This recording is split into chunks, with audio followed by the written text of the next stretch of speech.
जय राधा माधव कुंज बिहारी गोपी जन वल्लभ गिरिवरधारी।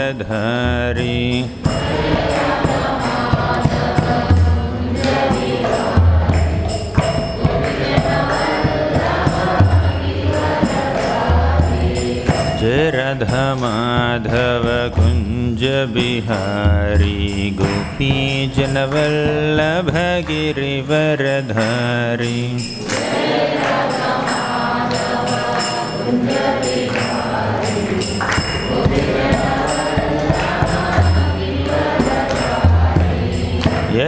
यशोदनंदन ब्रज जन रंजन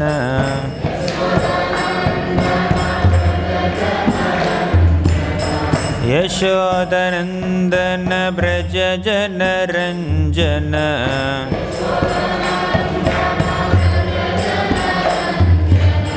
यशोदनंदन ब्रज जन रंजन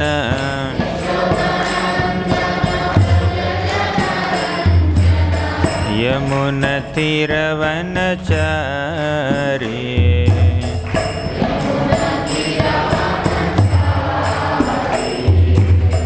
यमुना तीरवनचारी।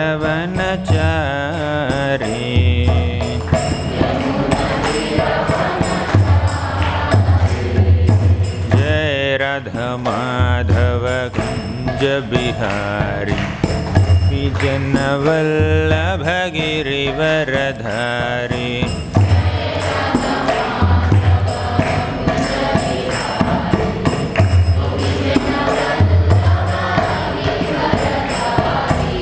जय राधा माधव कुंज बिहारी गोपी जन वल्लभ गिरिवरधारी।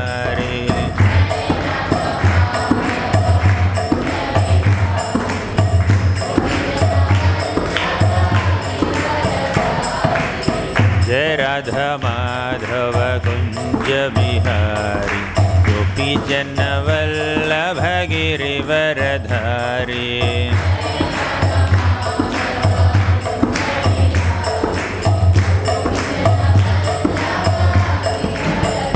जय राधा श्याम सुंदर राधा श्याम सुंदर राधे।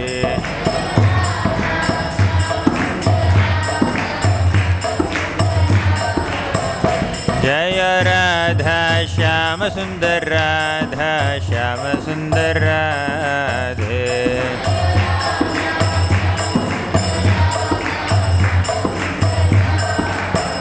जय प्रभुपदा प्रभुपदा प्रभुपदा जय प्रभुपदा।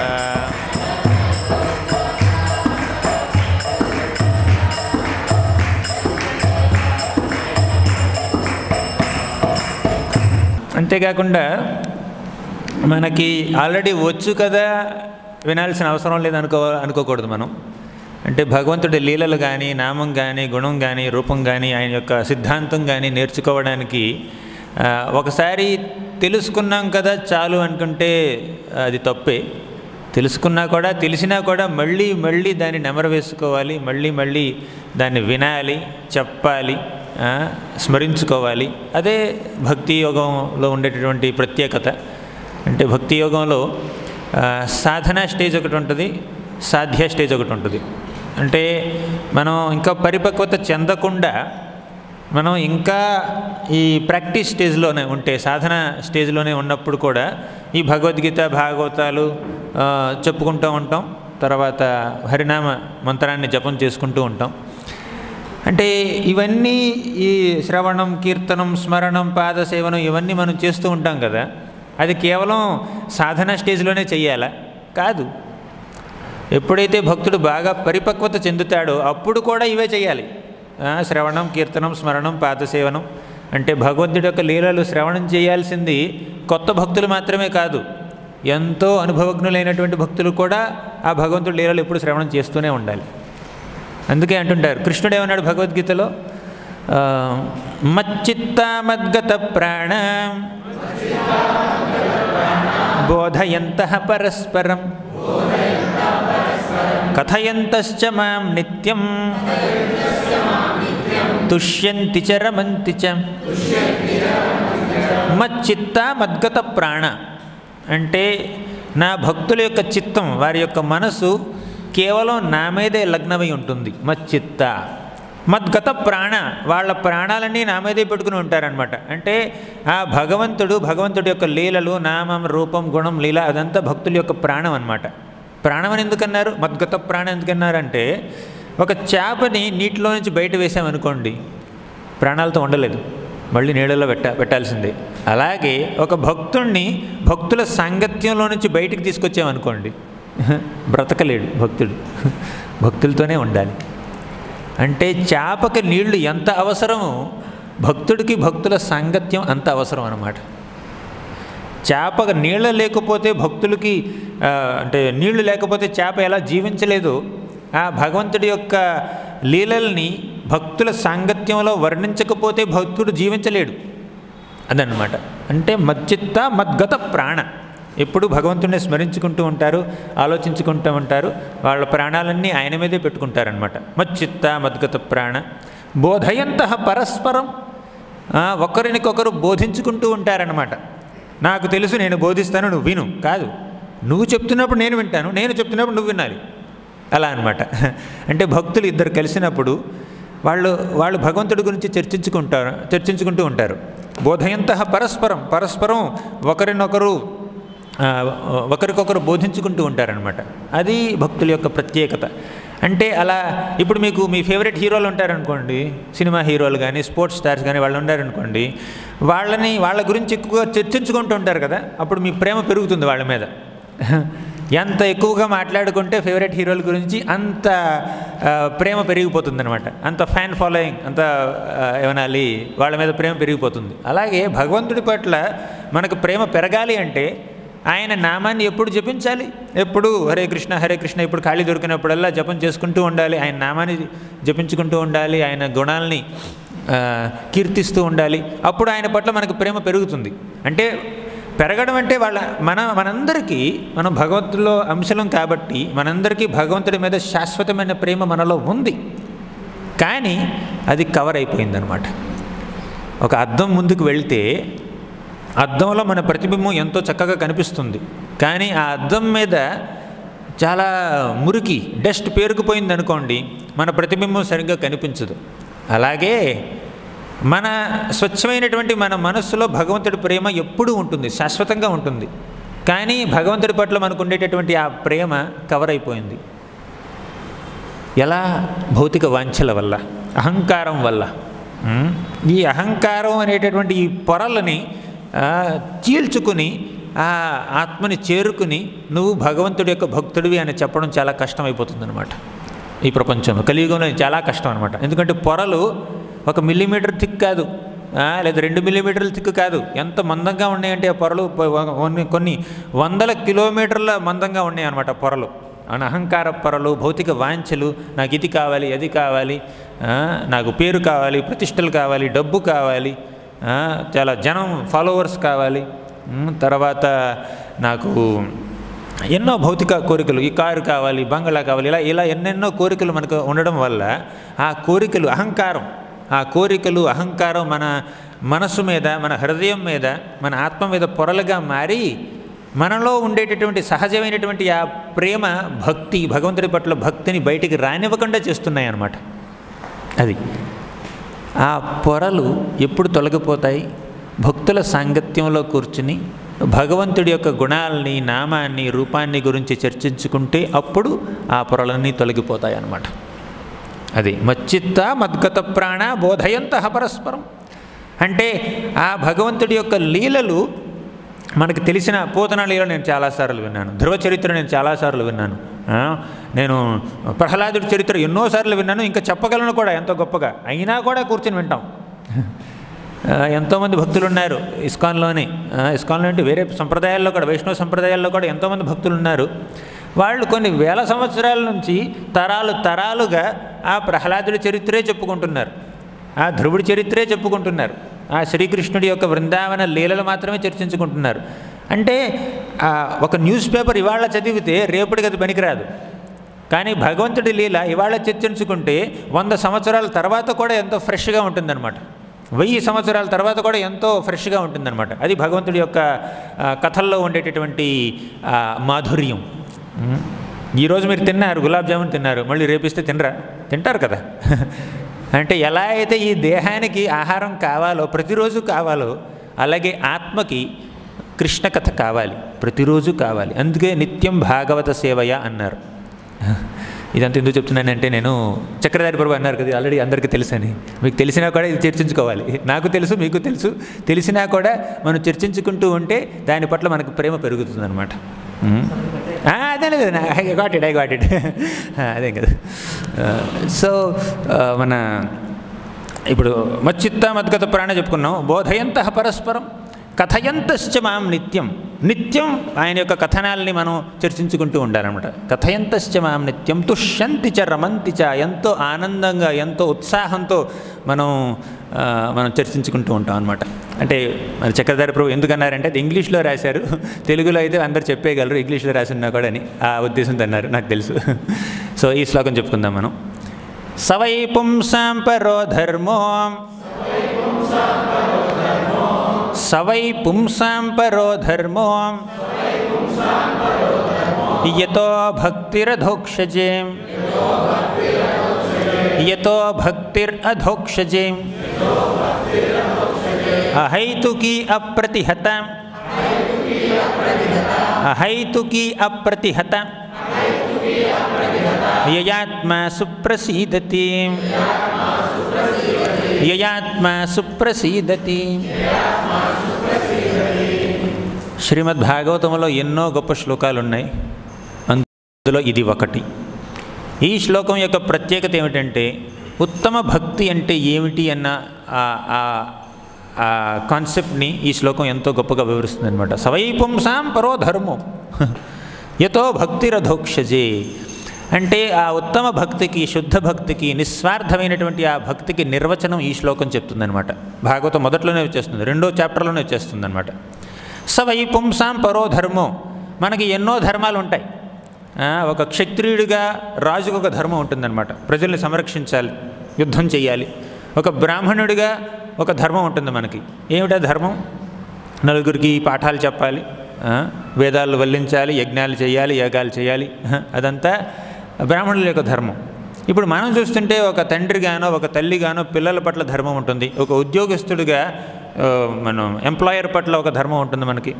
అలా ప్రతి ఒక్కళ్ళకి ఎన్నో ధర్మాలు ఉంటాయి. కానీ కొన్ని ధర్మాలు ఈ శరీరానికి మాత్రమే పరిమితాలు. మనం ఈ శరీరం ఎప్పుడైనా విడిచిపెట్టాల్సిందే, ఇది అందరికీ తెలిసిన విషయమే కదా. ఈ శరీరం ఏదో ఒకరోజు విడిచిపెట్టాల్సిందే. ఈ శరీరం విడిచిపెట్టిన తర్వాత ఇప్పుడు నాకుండే ధర్మానికి విలువ లేదు. ఈ శరీరంలో ఒక ప్రభుత్వోద్యోగం అనుకోండి, గవర్నమెంట్ ఎంప్లాయ్, ఈ జన్మలో, వచ్చే జన్మలో గవర్నమెంట్ ఎంప్లాయ్ అవుతాడన్న ఏమనాలి, గ్యారంటీ లేదు కదా. ఒక గవర్నమెంట్ ఎంప్లాయీగా ఎన్నో ధర్మాలు ఉంటాయి, ఎన్నో బాధ్యతలు ఉంటాయి. అవన్నీ నెరవేర్చాలి, అందులో డౌటే లేదు. కానీ అది శాశ్వతమైనటువంటి ధర్మం కాదు, అది కేవలం తాత్కాలికమైనటువంటి ధర్మం. ఒక రోజులో కూడా ఆ ధర్మాన్ని ఎంతసేపు నిర్వర్తిస్తాం మనం? 8 గంటలు ఆఫీసులో కూర్చుంటాం. మిగిలిన 16 గంటలు మనకి నచ్చినట్టే కదా మనం ఉండేది. అంటే ఒక్కొక్క వ్యక్తికి ఎన్నెన్నో ధర్మాలు ఉంటాయి. ఆ ధర్మాలన్నీ దేహానికి సంబంధించినటువంటి ధర్మాలు. కానీ ఒక ఆత్మగా మనకి ఇంకొక ధర్మం ఉంది, దాన్ని పరోధర్మం అంటారు. సవై పుంసాం పరోధర్మం. పరోధర్మం ఏమిటంటే యతో భక్తిరధోక్షజే. ఆ అధోక్షజుడైనటువంటి ఆ శ్రీకృష్ణ భగవానుడి పట్ల భక్తి కలిగించే ధర్మాన్నే పరోధర్మం అంటారు. అంటే భగవద్భక్తి మన పరోధర్మం. మిగిలిన ధర్మాలన్నీ చాలా ఏమనాలి, సామాన్యమైనటువంటి ధర్మాలు. అవి కొన్ని ఆపద్ధర్మాలు కూడా కావచ్చు. అవన్నీ తాత్కాలికమైనటువంటి ధర్మాలు అన్నమాట. ఒక తండ్రికి బిడ్డల పట్ల బాధ్యత ఉంటుంది, ఆ బాధ్యత కరెక్టే. కానీ వచ్చే జన్మలో ఆ తండ్రికి ఆ బిడ్డలుగా పుట్టరు. కాబట్టి వారి పట్ల ఉండేటటువంటి ఆ ధర్మం, ఆ యొక్క బాధ్యత, అది ఆ శరీరానికి మాత్రమే పరిమితం. ఎప్పుడు 24 గంటలు ఆ ధర్మం గురించే మనం ఆలోచించుకుంటూ ఉంటే ఇక పరోధర్మం గురించి ఎప్పుడు ఆలోచిస్తాం? అది పరోధర్మం ఏంటంటే యతో భక్తిరధోక్షజి అహైతుకి అప్రతిహత. అహైతుకి అంటే ఆ ధర్మాన్ని ఎలా నిర్వహించాలి అంటే, మనం ఒక శరీరంలో ఉంటున్నంత వరకు మనకి కొంత బాధ్యతలు ఉంటాయి, అదొక ధర్మం. ఆత్మగా మనకి ఇంకొక బాధ్యత ఉంటుంది, అది పరోధర్మం అని చెప్పుకున్నాం ఇప్పటి వరకు. అది భగవద్భక్తి. ఆ భక్తి ఎలా చేయాలి? శ్రవణం, భగవంతుడి గురించి వినాలి. కీర్తనం, ఆయన్ని కీర్తించాలి, ఆయన నామాన్ని జపించాలి. స్మరణం, ఆయన్ని స్మరించుకోవాలి. పాదసేవనం, ఆయనకి ఎన్నో సేవలు చేయాలి. శ్రవణం, కీర్తనం, విష్ణోహ స్మరణం, పాదసేవనం, అర్చనం, ఆయన్ని పూజించాలి. వందనం, ఆయనకి వందనం ఆచరించాలి, ఆయన్ని స్తుతించాలి. అర్చనం, వందనం, దాస్యం, ఆయనకి సేవ చేయాలి. ఆత్మనివేదనం, మనల్ని పూర్తిగా ఆయనకి అర్పించుకోవాలి. ఇవన్నీ భక్తిలో 9 రకాల అవన్నీ మీకు తెలిసే ఉంటాయి. ఇప్పుడు అవన్నీ ఎలా చేయాలి, ఏ భావనతో చేయాలి అనేది ఈ శ్లోకం చెప్తుందనమాట. అహైతుకి అంటే ఏ ప్రతిఫలాన్ని ఆశించకుండా ఆ భక్తిని మనం ఆచరించాలి. శ్రవణం చేసినా, కీర్తనం చేసినా, మననం చేసినా, ఏం చేసినా ప్రతిఫలాన్ని ఆశించకూడదనమాట. ఇది నేను ఇలా ఒక కొబ్బరికాయ కొట్టి నాకు ఒక కారు కావాలి, బంగ్లా కావాలని అడుగుతాను, అలా కాకుండా ప్రతిఫలాన్ని ఆశించకుండా మనం భక్తి చేయాలన్నమాట. అది ఇది చెప్తుందన్నమాట. ఎప్పుడైతే ప్రతిఫలాన్ని ఆశించకుండా నిష్కామంగా, నిస్వార్థంగా మనం భగవంతుడి సేవ చేస్తామో, భగవంతుడి భక్తి చేస్తామో, అటువంటి భక్తిని ఉత్తమ భక్తి అంటారు. అదే మన పరోధర్మం. ఆ భక్తి అంతేకాదు, తర్వాత అప్రతిహత అని ఇంకొక శబ్దం ఉందన్నమాట. అహైతుకి తర్వాత అప్రతిహత. అప్రతిహత అంటే ఏ అవరోధాలు రాకూడదు. ఈరోజు నేను భక్తి చేశాను, ఈరోజు భగవంతుడి నామం జపించాను, రేపు బ్రేక్, రేపు ఇంకొకటి నామం జపిస్తాను, లేదంటే ఇంకొక భౌతికపరమైనటువంటి కార్యాలు చేస్తాను. అలాగే అంటే మనం నిత్యం భాగవత సేవయ అన్నారు. ప్రతినిత్యము భగవంతుడిని ధ్యానించుకోవాలి, భగవంతుడిని పూజించుకోవాలి, భగవంతుడిని సేవించుకోవాలి, భగవంతుడి నామాల్ని జపించాలి, భగవంతుడి గురించి వినాలి ప్రతిరోజు. అంటే 24 గంటలు చేయడానికి మనకు కొంచెం సమయం దొరక్కపోవచ్చు, ఎందుకంటే వేరే వేరే బాధ్యతలు ఉంటాయి, వాటికి కూడా కొంత సమయాన్ని కేటాయించాలి. కానీ ప్రతినిత్యము భగవంతుడిని మనం ఆరాధించుకోవాలి. అది సో అప్రతిహత అంటే ఎటువంటి అడ్డంకులు అవరాధాలు లేకుండా, ఎటువంటి బ్రేకులు రాకుండా మనం చేయాలి. సో సవై పుంసాం పరో ధర్మో యతో భక్తిరధోక్షజీ అహైతుకి అప్రతిహత. ఎప్పుడైతే మనం భక్తిని ఎటువంటి స్వార్థపూరితమైనటువంటి కోరికలు లేకుండా, ఎటువంటి అవరోధాలు రాకుండా ఎప్పుడైతే మనం ఆ భగవంతుడి యొక్క భక్తిని చేస్తామో, అప్పుడు ఏ ఆత్మాసు ప్రసీదతి, మన ఆత్మ సంపూర్ణంగా సంతృప్తి చెందుతుంది. ప్రతి ఒక్కరికి కావాల్సింది సంతృప్తి. అంటే సంతృప్తి అంటే సాటిస్ఫాక్షన్. మనం ఏ పని చేసినా కూడా అందులో ఒక సంతృప్తిని, సాటిస్ఫాక్షన్ వెతుకుతూ ఉంటాం అన్నమాట. తృప్తి కావాలి మనకి. తృప్తి లేనిదే ఆ పని చేయలేం మనం. చేసినా కూడా ఏదో కష్టపడి చేయాలి కాబట్టి చేస్తున్నాం అనమాట. అదొక ఆబ్లిగేషన్ లాగా చేస్తున్నాం అనమాట. కానీ ఎప్పుడైతే భగవద్భక్తి ఈ విధంగా చేస్తే, నిస్వార్థంగా చేస్తే, అవరోధాలు లేకుండా చేస్తే, నిత్యము చేస్తే, అటువంటి భక్తి మనకి సంపూర్ణ ఆనందాన్ని కలిగిస్తుంది. ఆనందమయోభ్యాసాత్, ఆ ఆనందాన్ని మనం పొందడం అనేది మన ప్రతి ఒక్క మానవుడికి ఉండేటటువంటి కోరిక ఏమిటంటే నేను ఆనందించాలి. ఆ ఆనందం భగవంతుడి భక్తిలో కలుగుతుంది మనకి. ఎందుకంటే మనం ఆత్మలం కాబట్టి. ఇప్పుడు ఒక చేపని నీటి నుంచి బయటికి తీసుకొచ్చామనుకోండి, దానికి మీరు ఏమిచ్చినా కూడా ఆ చేప ఆనందించదు, తృప్తి కలగదు ఆ చేపకి. మీరు ఆ చేపకి ఒక ఏసీ రూమ్లో పెట్టండి, ఆ చేపకు ఫ్యాన్ వేసి పెట్టండి, లేదంటే హల్వా ఇవ్వండి, లేకపోతే పిజ్జా ఇవ్వండి, లేకపోతే పనీర్ కూర ఇవ్వండి, లేకపోతే ఇడ్లీ, దోశ, పొంగల్ పెట్టండి. ఏం పెట్టినా కూడా చేపకు తృప్తి కలగదు. అవునా? చేపని మళ్ళీ నీళ్ళల్లో వేస్తేనే కలుగుతుంది. అలాగే మనం స్పిరిచువల్ ఇన్ నేచర్. మనం ఏంటంటే భగవంతుడి యొక్క అంశలం. భగవంతుడి యొక్క అంశలం కాబట్టి ఆ భగవత్ సేవలోనే మనకు సంతృప్తి, ఆనందం కలుగుతుంది. ఆ భగవంతుడి సేవలో ఉండకుండా ఈ భౌతికపరంగా ఏ పని చేసినా కూడా మనకు తృప్తి దొరకదు.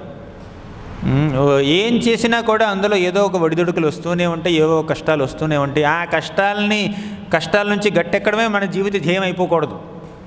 కష్టాల నుంచి గట్టెక్కడం అంటే ఏమిటి? భగవంతుడి భక్తిలో ఉండడం అన్నమాట. ఇప్పుడు భగవంతుడి భక్తి చేయడం అంటే కష్టాలు పడుతున్న చేపని నేల మీద నుంచి నీటిలో వేయడం అన్నమాట. మనం చేపలు అనుకోండి, మనం నీళ్ళల్లో లేము, మనం నేల మీద ఉన్నాం.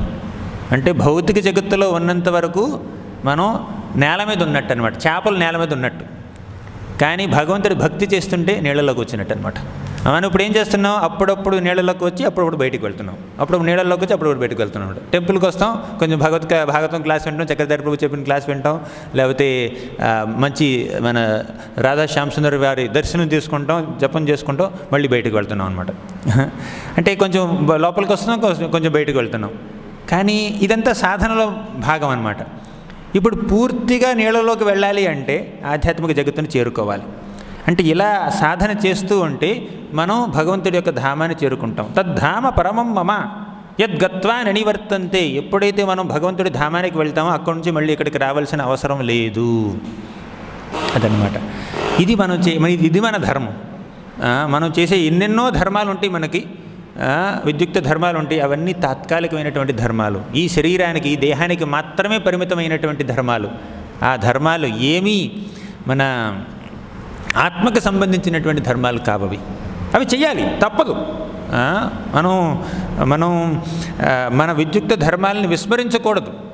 కానీ మన పరోధర్మాన్ని విస్మరిస్తే అది ఇంకా పెద్ద తప్పు అవుతుందన్నమాట.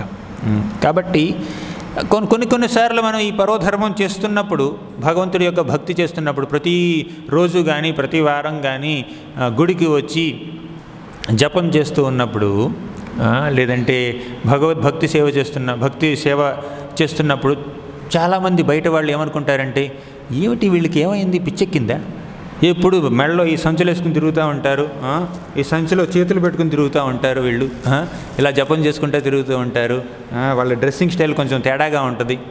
ఇక్కడ కనీసం ఈ ఆంధ్రాలో కనీసం ఈ ధోవతలు చీరలు కట్టుకోవడం చాలా అలవాటు. కొంచెం బయట రాష్ట్రాలకు వెళ్తే, బయట దేశాలకు వెళ్తే మనల్ని ఒక వేరే గ్రహాల నుంచి వచ్చిన వ్యక్తుల్లా చూస్తారనమాట.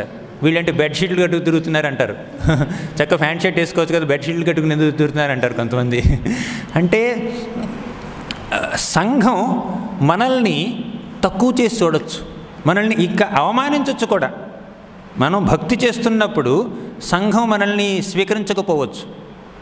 ఆ సంఘంలో నాకు ఒక మర్యాద కావాలి అని చెప్పి ఈ భక్తుల సంఘంలో ఉండకుండా మనం ఆ బయట ప్రపంచంతో ఉండాలని చెప్పేసి మనం దాంట్లోనే మనసంతా పెట్టామనుకోండి, ఈ భక్తుల సాంగత్యం మనం తీసుకోలేదనుకోండి, అది ఏమిటంటే మన ఆత్మకి మనం ద్రోహం చేసుకున్న వాళ్ళం అవుతాం అనమాట. సిగ్గుపడాల్సిన అవసరం లేదు, తప్పు చేసిన వాళ్ళు సిగ్గుపడాలి.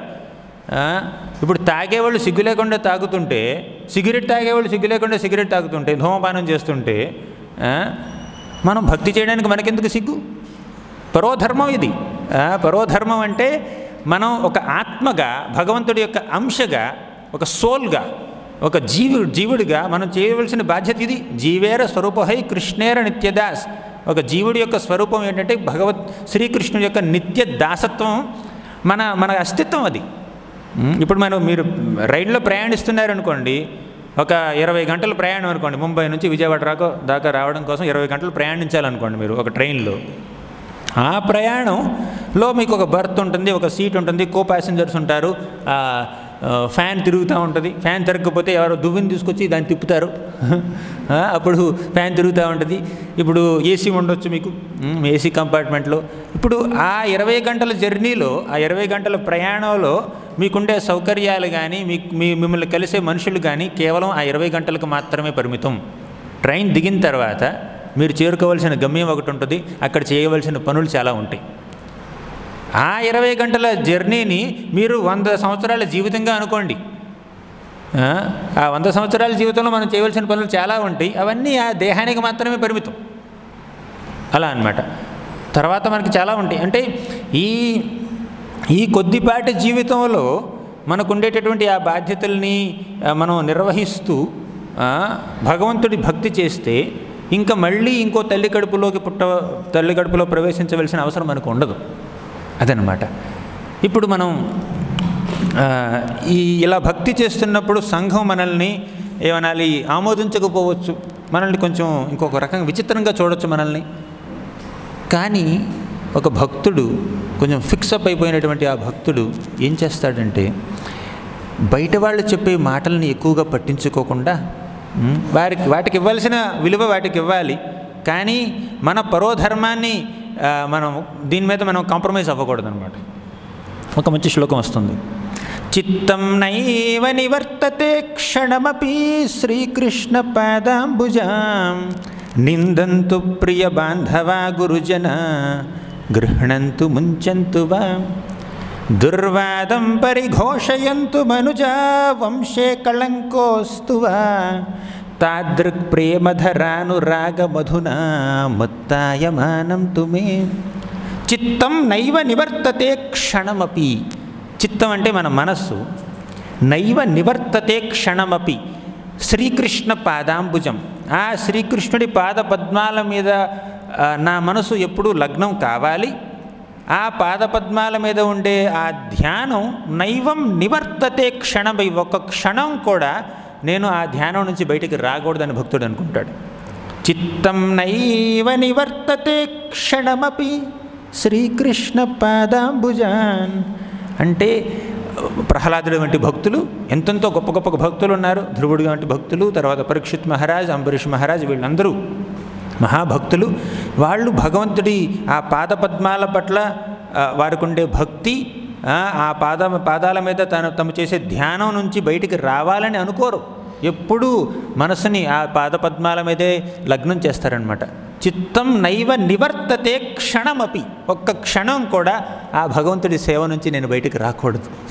శ్రీకృష్ణ పాదాంబుజాన్ నిందంతు ప్రియ బాంధవా గురుజన గృహణంతు ముంచంతువా. నిందంతు మనల్ని నిందిస్తారు. ఎవరు నిందిస్తారు? ప్రియ బాంధవా గురుజన, బంధువులే నిందించవచ్చు. బంధువులే అంటుంటారు నీకు బాధ్యత లేదు, నువ్వు పారిపోయావు, బాధ్యతల నుంచి తప్పించుకుంటున్నావు, పారిపోతున్నావు అని కొంతమంది అంటుంటారు. ఇంకొంతమంది ఏమంటారు, నీకేమైనా పిచ్చి పెట్టిందా, ఇలా జపమాలు తీసుకుని తిరుగుతున్నావు, నువ్వు నీకు చేయాల్సిన పనులు చాలా ఉన్నాయి. అలా చాలా ఎంతోమంది నిందిస్తూ ఉంటారు, క్రిటిసైజ్ చేస్తుంటారు. నిందంతు ప్రియ బాంధవ, బంధువులు కూడా మనల్ని అలా ఏమనాలి తక్కువ చేసి చూస్తుండొచ్చు. గురుజన, పెద్దవాళ్ళు కూడా మనల్ని అలా అలా తక్కువ చేసి మాట్లాడవచ్చు.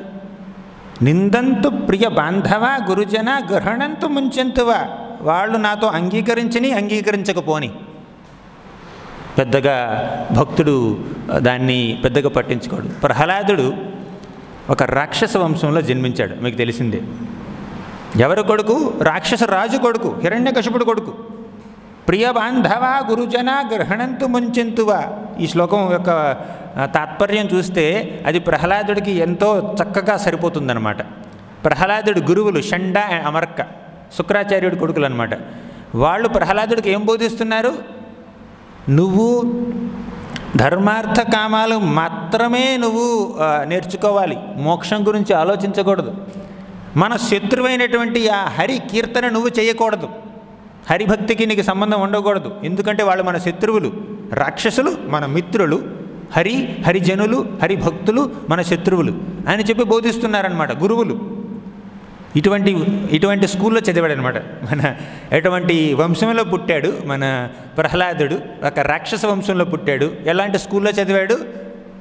భగవద్భక్తికి విరోధంగా చెప్పే టీచింగ్స్ అనమాట. ఆ స్కూల్లో సిలబస్ ఏంటంటే, ఆ సిలబస్లో భగవద్భక్తి లేదు. శ్రవణం, కీర్తనం, విష్ణు స్మరణం, పాదసేవనం అవేమి సిలబస్లో లేవు వాళ్ళ స్కూల్లో. వాళ్ళ స్కూల్లో ఉన్న సిలబస్ ఏంటంటే సామధాన భేద దండోపాయాలు. తర్వాత వాళ్ళ స్కూల్లో ఉన్న సిలబస్ ఏంటంటే మనుషుల్ని, అవతలి వ్యక్తుల్ని శత్రువులుగా మిత్రులుగా ఎలా విభజించాలి, వీళ్ళు నా శత్రువులు, వీళ్ళు నా మిత్రులు, అది. తర్వాత ఈ సెన్స్ గ్రాటిఫికేషన్, ఇంద్రియ తృప్తి ఎలా చెయ్యాలి, అదనమాట వాళ్ళ సిలబస్. వాళ్ళ కరికులం చూస్తే మీరు షండైనమర్క యూనివర్సిటీలో కరికులం చూస్తే ఇదే కనిపిస్తుంది మీకు. ఎలా అవతల వాళ్ళ పట్ల రాక్షస ప్రవృత్తి ఎలా చూపించాలి, మనం ఇంకొకరిని ఎలా హింసించాలి, వేదాలని పఠించే వాళ్ళని, యజ్ఞ యాగాదులు చేసేవాళ్ళని వాళ్ళకి ఎలా అవరోధం కలిగించాలి, వాళ్ళ ఆశ్రమాల్ని ఎలా నాశనం చేయాలి, ఇవన్నీ నేర్చుకోవాలన్నమాట ప్రహ్లాదుడు. అది సిలబస్ ప్రహ్లాదుడికి. తర్వాత ఈయన ప్రహ్లాదుడు 5 ఏళ్ల బాలుడు హరి హరి హరి అని కృష్ణ కృష్ణ అని జపం చేస్తూ ఉంటే హిరణ్యకశిపుడు చంపాలని ప్రయత్నించాడు. కైనా కూడా తన చిత్తం నైవ నివర్తతే క్షణమపి శ్రీకృష్ణ పాదాంబుజాన్, తర్వాత నిందంతు ప్రియ బాంధవ గురుజన గృహణంతు ముంచెంతువా, వాళ్ళు అంగీకరించకపోని, నేను ఎంచుకున్న మార్గానికి వాళ్ళు ఒప్పుకోకపోని నేను నా మార్గం నుంచి పక్కకు వెళ్ళను అని ప్రహ్లాదుడు అన్నాడండి. ఆచరించి చూపించాడు. కొంతమంది అంటుంటారు కానీ చెయ్యరు, కానీ ఆచరించి చూపించాడు ప్రహ్లాదుడు. నిందంతు ప్రియ బాంధవ గురుజన గృహణంతు ముంచంతువా దుర్వాదం పరిఘోషయంతు మనుజ వంశే కళంకోస్తువా. దుర్వాదం అంటే గాసిప్, అంటే గుసగుసలాడుకోవడం అనమాట. తెలుసా మన రాజు బిడ్డ హిరణ్యకశిపుడు, అంత గొప్ప రాక్షసరాజు యొక్క బిడ్డ ప్రహ్లాదుడు హరిపూజ చేస్తున్నాడు, హరిభక్తి చేస్తున్నాడు, హరినామాన్ని జపిస్తున్నాడు అని చెప్పి అందరూ గాసిప్ అనమాట, గుసగుసలాడుకుంటూ ఉంటున్నారు ఆ రాక్షస సామ్రాజ్యంలో. అది చూసి హిరణ్యకశిపుడికి తల కొట్టేసినట్టయింది. అంటే నా తనయుడు, నా బిడ్డ ప్రహ్లాదుడు నాలాగా రాక్షసుడు అవ్వాలి, నాలాగా విష్ణు భక్తుల్ని హింసించాలి, కానీ విష్ణు భక్తుడు అయిపోయాడు అని చెప్పి మన హిరణ్యకశిపుడు తల కొట్టేసినట్టయింది, పొరుగు పోయిందనమాట. అప్పుడప్పుడు ఈ ప్రపంచంలో ఎలా ఉంటుందంటే పరిస్థితి, విష్ణు భక్తి చేస్తే, కృష్ణ భక్తి చేస్తే తల్లిదండ్రులకు తల కొట్టేసినట్టు ఉంటుందన్నమాట. వాళ్ళు అవమానపడతారు, మేము ఎలా తలెత్తుకుని తిరుగుతాం ఈ ప్రపంచంలో నువ్వు భక్తుడు అయిపోతే అని కొంతమంది అంటుంటూ ఉంటారు అనమాట. అక్కడ చాలా కేసులు ఉన్నాయి ఇలాగా. అది కొత్త ఏం కాదు, హిరణ్యకశిపుడి సమయంలో కూడా జరిగింది ఇలాగా. హిరణ్యకశిపుడికి చాలా అవమానం అనిపించింది, నేను ఇంత గొప్ప రాక్షసుణ్ణి, హరిద్వేషిని, నా కొడుకు హరిభక్తుడు అని చెప్పి ఎంతో బాధపడ్డాడు. బాధపడి ఆ బాధలో ఉండలేదు, ఆ రాక్షస ప్రవృత్తి బాగా పెరిగిపోయి 5 ఏళ్ల పసిబాలుని చంపేటంత నీచానికి దిగజార్చింది హిరణ్యకశిపుణ్ణి. దుర్వాదం పరిఘోషయంతు మనుజ వంశే కళంకోస్తువా. వంశే కళంక అంటే ఈ ప్రహ్లాదుడు మా వంశానికి కళంకం తీసుకొస్తున్నాడు అన్నారనమాట. షండాయి నమర్క ఏమన్నారంటే వాళ్ళు, ఈ మన ప్రహ్లాదుడిని ఒక గొడ్డలికి ఉండేటటువంటి దాన్ని ఏమంటారు, హ్యాండిల్ పట్టుకోవడానికి ఉంటుంది చూడండి, గొడ్డలికి చివర యాక్స్ ఇది ఉంటుంది, ఇనప బ్లేడ్ ఉంటుంది, పొదునుగా ఉండేటటువంటి ఆ గొడ్డలికి ఒక హ్యాండిల్ ఉంటుంది అనమాట. ఆ గొడ్డలిని విష్ణుమూర్తితో పోల్చారు, ఆ విష్ణువుతో పోల్చారు. ఈ గొడ్డలికి ఉండే హ్యాండిల్ని ప్రహ్లాదుడితో పోల్చారనమాట. ఈ రాక్షస వంశాన్ని, రాక్షస జాతిని దేంతో పోల్చారు వాళ్ళు, ఒక చందనపు ఒక పెద్ద తోటతో పోల్చారనమాట, చందనపు వనం. ఈ గొడ్డలితో ఈ ప్రహ్లాదుడు ఆ విష్ణుమూర్తి గొడ్డలు తీసుకుని మా చందనపు తోట అయినటువంటి ఈ రాక్షస జాతిని అంతని నాశనం చేస్తున్నాడు. వంశే కళంకోస్తువా, వంశానికి కళంకం తీసుకొస్తున్నాడు. అదే పెద్ద సూర్యవంశం చంద్రవంశం అయినట్టు అనమాట. రాక్షస వంశం అది, రాక్షస వంశానికి కళంకం తీసుకొస్తున్నాడు ప్రహ్లాదుడు. అలా అని చెప్పి మన వంశం ఏం కావాలంటారనమాట కొంతమంది. ఇంకొంతమంది మంచి బ్రాహ్మణ వంశంలో పుట్టినా కూడా వాళ్ళు కాస్త వైష్ణవ సంప్రదాయానికి వచ్చి ఆ వైష్ణవ సంప్రదాయంలో ఉండేటువంటి హరినామాన్ని జపిస్తూ హరికీర్తన చేస్తూ బుక్ డిస్ట్రిబ్యూషన్ ఉంటుంది చూడండి, మనకు పుస్తక వితరణ ఉంటుంది చూడండి, బయటికి వెళ్ళి అందరికీ చూపిస్తుంటే అది కూడా కొంతమంది అవమానంగా భావిస్తారు. ఏంటి ఇలా బయటికి వెళ్ళి గంతులేసుకుంటూ ఎగురుకుంటూ హరినామ సంకీర్తన చేస్తున్నారు, రోడ్ల మీద పిచ్చి వాళ్ళకిలాగా పుస్తక వితరణ చేస్తున్నారు, వాళ్ళకి అడుక్కుంటున్నారు, బాబు ఈ పుస్తకం తీసుకో, బాబు ఈ భగవద్గీత తీసుకో అంటే అవన్నీ కొంచెం వింతగా కనిపిస్తాయి కొంతమంది బ్రాహ్మణులకి. ఎందుకంటే వాళ్ళు ఆర్థడాక్స్, కన్జర్వేటివ్, బయటకు వెళ్ళకూడదు, వాళ్ళే మనకు దగ్గరికి రావాలి అన్న ఒక నేను బ్రాహ్మణుని ఒక అహంకారం ఉంటుంది కొంతమందికి, ఇది మా వంశం అలా అహంకారం ఉంటుంది. కానీ బ్రాహ్మణుడు వైష్ణవుడి మధ్యలో ఉండే వ్యత్యాసం ఏంటంటే అంటే వైష్ణవుడు బ్రాహ్మణుడు అయి ఉండొచ్చు, బ్రాహ్మణుడు వైష్ణవుడు కావచ్చు, కానీ కొంతమంది ఆ బ్రాహ్మణుడికి ఉండేటటువంటి ఏమనాలి ఆ అహం కానీ ఆ దర్పం కానీ లేదంటే ఆ విద్య, ఆ నాలెడ్జ్, ఆ జ్ఞానం వల్ల అహం దర్పం కలిగిందంటే అటువంటి బ్రాహ్మణుడి పట్ల భగవంతుడు పెద్ద శ్రద్ధ చూపించడు. చండాల జాతిలో పుట్టినా కూడా, పంచమ జాతిలో పుట్టినవాడు కూడా భగవంతుడి భక్తుడైతే భగవంతుడికి ఆయన పట్ల ఎక్కువ కృప ఉంటుందన్నమాట, ఈ చండాలుడి పట్ల ఎక్కువ ఉండదు. మళ్ళీ ఈ శ్లోకం ముందు పూర్తి చేసుకుందాం. దుర్వాదం పరిఘోషయంతు మనుజ వంశే కళంకోస్తువ తాదృక్ ప్రేమధరానురాగ మధున మొత్తాయమానం తుమే. నన్ను ఎంతమంది ఎన్ని రకాలుగా నిందించినా కూడా తాదృక్ ప్రేమధరానురాగ మధున, ఆ భగవంతుడి యొక్క అనురాగం అనేటటువంటి ఆ తేనె, ఆ అమృతాన్ని నేను ఆస్వాదిస్తూ ఉంటాను. కాబట్టి ఎవరు ఏమనుకున్నా నాకు పెద్దగా పట్టింపు లేదు. మత్తాయమానం అంటే నేను ఇంటాక్సికేటెడ్. మత్తాయి అంటే తాగిన వాళ్ళు మత్తులోకి వెళ్ళిపోతారు. అలాగే భగవద్భక్తి, భగవంతుడి కృప అనేటటువంటి ఈ అమృతాన్ని తాగిన వాళ్ళు కూడా మత్తులోకి వెళ్ళిపోతారనమాట. ఈ మత్తు నిజమైన మత్తు.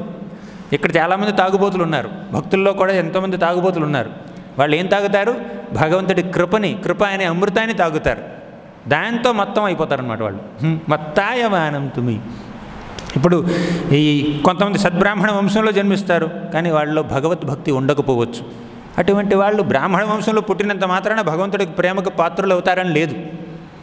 మన ప్రహ్లాదుడే అంటాడు, ఏమంటాడంటే మన్యే ధనాభిజన రూప తపశ్రుతోజ తేజ ప్రభావ బల పౌరుష బుద్ధియోగా నారాధనాయ హి భవంతి పరస్య పుంసో భక్త్యా తుతోష భగవాన్ గజయూథపాయ.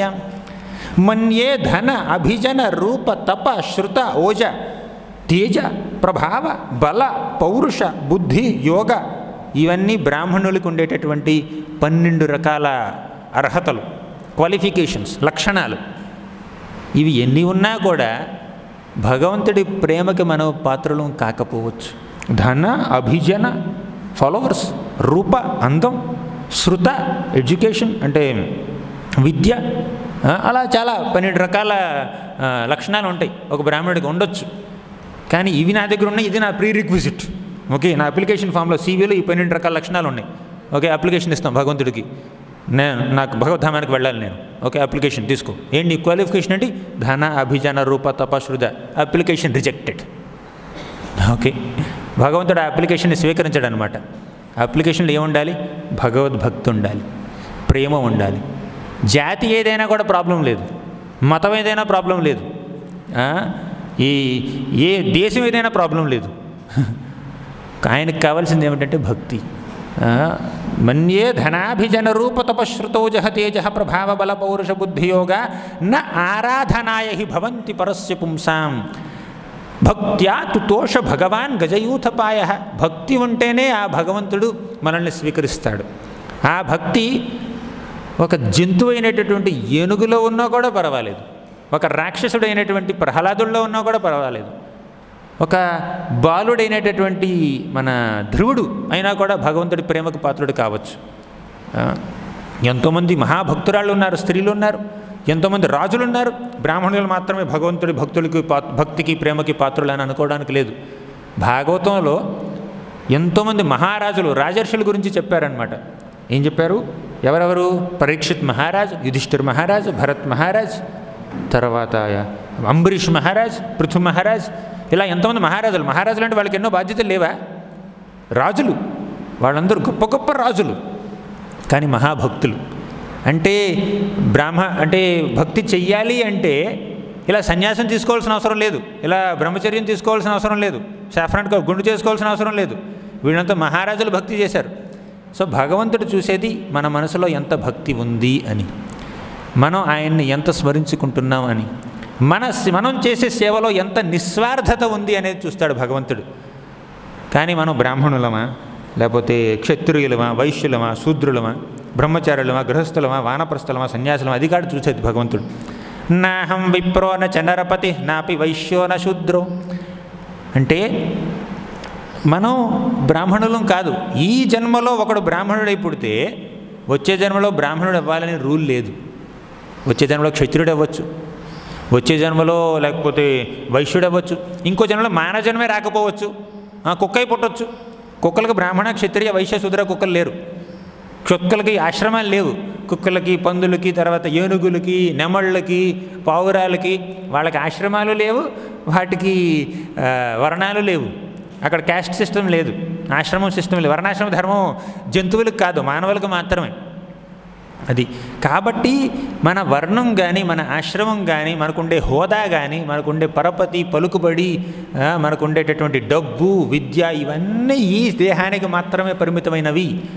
దేహానికి అతీతమైనది భగవంతుడి పట్ల ఉండే ప్రేమ.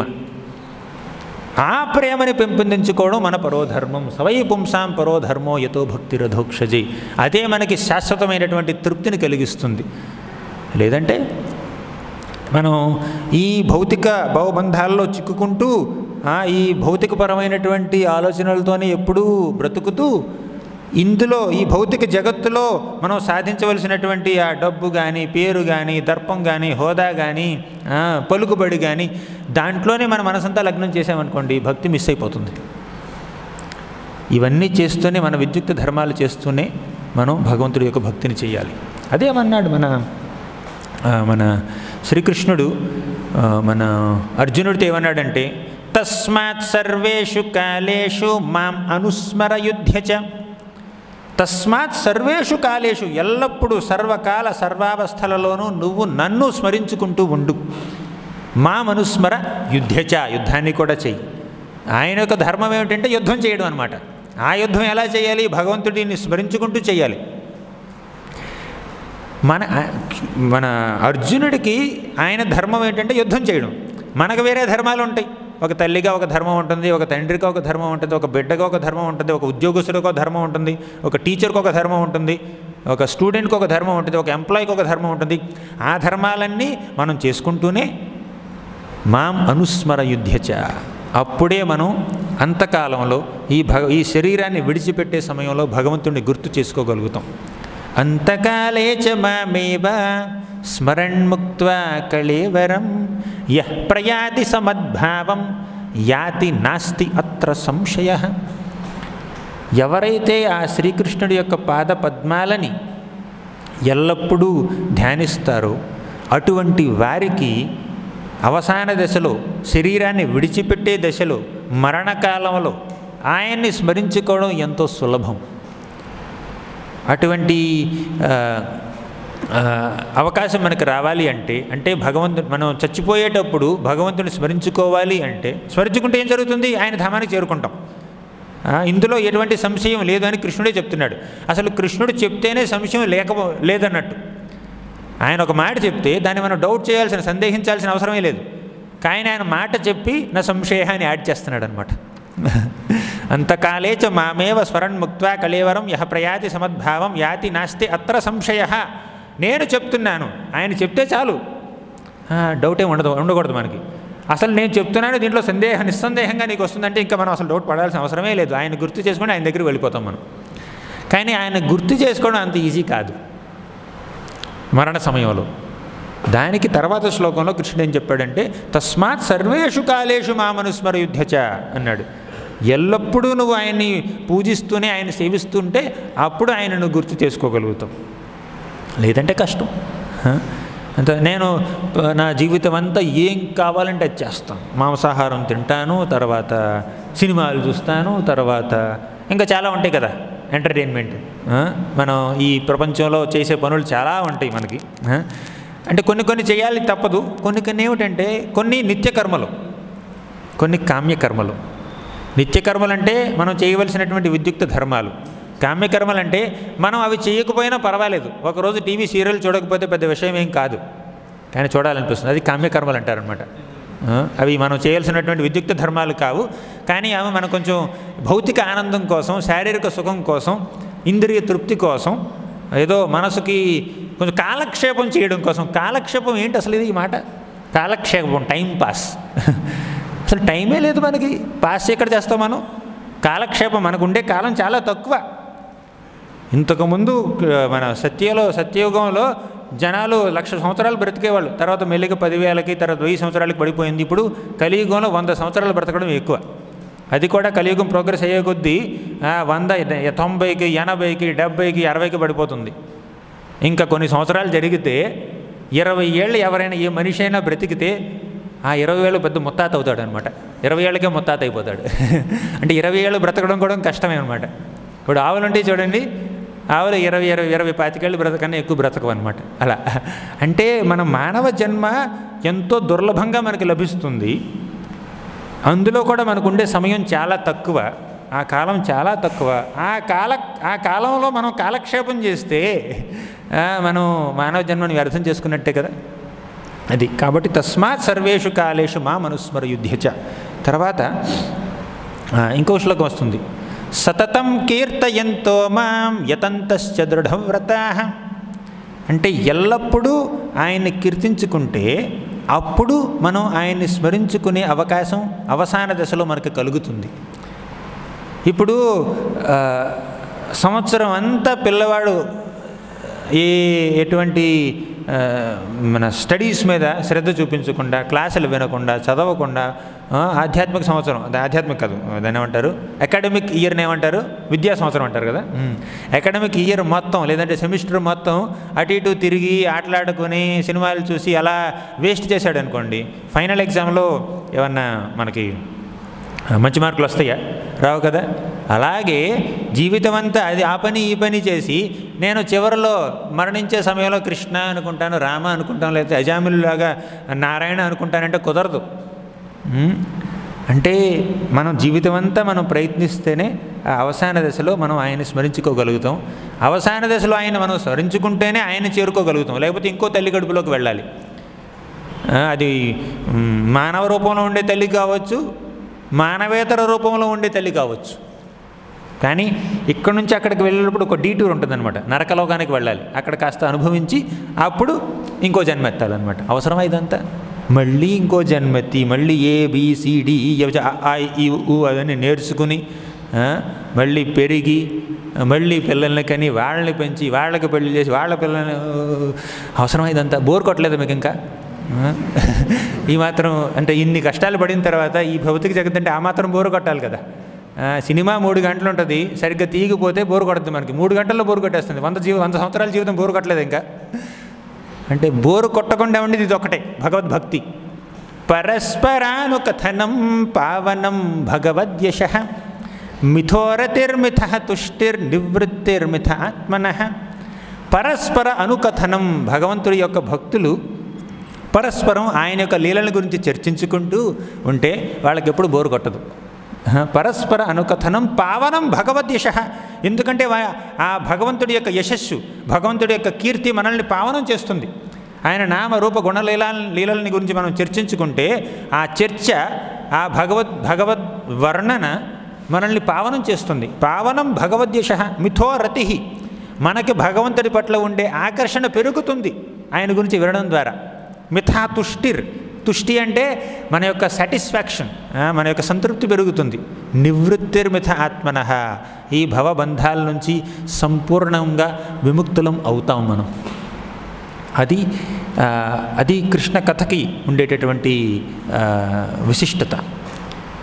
ఇప్పుడు గోకులంలో, మన నందగోకులంలో ఈ గోపికలందరూ రోజంతా ఏం చేస్తున్నారు? వాళ్ళు కేవలం శ్రీకృష్ణుడి యొక్క లీలల్ని వర్ణించుకుంటూ ఉన్నారనమాట. అంతకంటే ఆనందం మనకి ఇంకొకటి లేదు. యాదోహనే వహననే మథనోపలేప ప్రేంకాంఖనార్భరుదితో క్షణమార్జనాదౌ గాయంతి చైనమనురక్త ధియోశ్రుకంఠ్యో ధన్యావ్రజస్త్రియ ఉరుక్రమచిత్తయానః. యాదోహనే అంటే వాళ్ళు, మన గోపికలు బృందావనంలో ఆవులు పాలు పితుకుతున్నప్పుడు, యాదోహనే వహననే అంటే థ్రెషింగ్ ద గ్రెయిన్స్, దాన్ని ఏమంటారు, ఈ ధాన్యం తీసుకుని దాన్ని ఇలా చేస్తారు కదా, దాన్ని ఏమంటారు తెలుగులో తెలీదు నాకు, జల్లిస్తారా. యాదోహనే వహననే. మథన అంటే మజ్జిగ చిలుకుతున్నప్పుడు. ఉపలేప అంటే ఏంటంటే ఆవు పేడ కాస్త మట్టి తీసుకుని దాన్ని ఒక మిక్స్ చేసి గోడలకి రాస్తూ ఉంటారనమాట, అలుకుతారు, దాని మీద మంచి ముగ్గులు పెడుతుంటారనమాట. అవన్నీ చేస్తున్నప్పుడు యాదోహనే వహననే మథనోపలేప ప్రేంకాంఖన అంటే ఈ దాన్ని ఏమంటారు, ఉయ్యాలలో ఊగుతూ ఉంటారు. ప్రేంకాంఖన అర్భరుదిత, ఏడుస్తున్నటువంటి బిడ్డల్ని వాళ్ళు లాలిస్తూ ఉంటారు. అర్భరుదిత. ఊక్షణ అంటే కళ్ళాపు చల్లుతూ ఉంటారనమాట, వాళ్ళ వాకిట్లో కళ్ళాపు చల్లుతుంటారు. ఊక్షణ మార్జనాదవ్ అంటే క్లీనింగ్ చేస్తుంటారనమాట, ఊడుస్తూ ఉంటారు. ఇవన్నీ మన ఏంటంటే ఈ ఇంట్లో ఉండేటటువంటి ఏమైనా గృహలక్ష్ములు అంటారు కదా, వాళ్ళు చేసేటటువంటి పనులు అనమాట ఇవన్నీ. ఆ పనులను చేస్తూ వాళ్ళు ఏం చేస్తారు, గాయంతి చైనమనురక్త ధియోశ్రుకంఠ్యో. అనురక్త ధియ, వాళ్ళ యొక్క మనసులు, వాళ్ళ యొక్క బుద్ధి పూర్తిగా భగవంతుడి మీద ప్రేమలో నిమగ్నమై, అనురక్త ధియ అశ్రుకంఠ్యో, వాళ్ళ కళ్ళలో నుంచి అశ్రువులు కారుతూ ఉంటాయి అన్నమాట. అలా భగవంతుడిని కీర్తిస్తూ ఉంటారు. కృష్ణుడు ఇలా చేశాడు, అలా చేశాడు అని చెప్పి. కృష్ణుడు పూతనని వధించాడు, కృష్ణుడు గోవర్ధన గిరిని ఎత్తాడు, కృష్ణుడు ఈ ఆవుల్ని పాలించాడు. కృష్ణుడు మనందరినీ ఎంతో ఆనందపరిచాడు. బకాసురుణ్ణి, వత్సాసురుణ్ణి, వ్యోమాసురుణ్ణి, అరిష్టాసుని వాళ్ళందరినీ చంపి అలా కృష్ణుడు ఇలా వెన్న దొంగతనం చేశాడు. అలా ఆ లీలల్ని స్మరించుకుంటూ ఇంకొకరికి చెప్తూ ఉంటూ వాళ్ళ దగ్గర నుంచి వింటూ ఉంటూ వాళ్ళ జీవితాన్ని అలాగే వెళ్ళబుస్తున్నారనమాట. ఇప్పుడు గాయంతి చైన మరురక్త ధియోశ్రుకంఠ్యో ధన్య వ్రజస్త్రియ ఉరుక్రమ చిత్తయాన. ఈ వ్రజస్త్రీల యొక్క జన్మ ధన్యం, వారి యొక్క జీవితం ధన్యం. ఉరుక్రమ చిత్తయాన, వారి యొక్క చిత్తం పూర్తిగా ఆ ఉరుక్రముడైనటువంటి ఆ భగవంతుడి యొక్క పాదపద్మాల మీద, ఆయన లీలల మీద లగ్నమై ఉంటుందన్నమాట.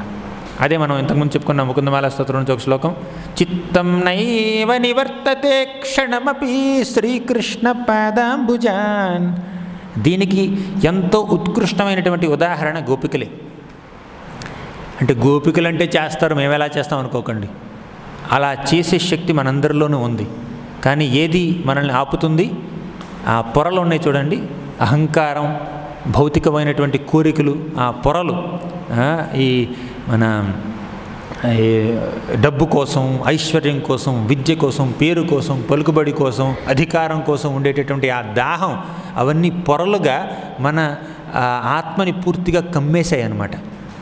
ఇప్పుడు ఒక అద్దం మీద ఎంతో దుమ్ముందనుకోండి, ఆ పొరలు కమ్మేసాయి అనుకోండి, మన ప్రతిబింబం మనకి సరిగ్గా కనిపించదు. ఆ పొరల్ని తొలగించాలి.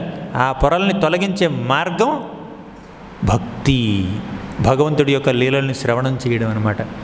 ఇది లేకపోతే, భగవంతుడి యొక్క లీలల్ని మనం వర్ణించలేకపోతే, ఈ భౌతిక జగత్తులో ఉండేటటువంటి కష్టాల్లో మనం నిమగ్నమైపోతూ ఉంటాం.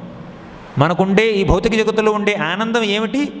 ఆ కష్టాల నుంచి గట్టెక్కడం అనమాట. 1,00,000 రూపాయలు అప్పు ఉంది, 3 ఏళ్ళు కష్టపడి ఎలాగలాగా 1,00,000 రూపాయలు అప్పు తీర్చిన ఆనందం, రిలీఫ్. అంటే అదైనా ఆనందం ఇంకేం లేదా?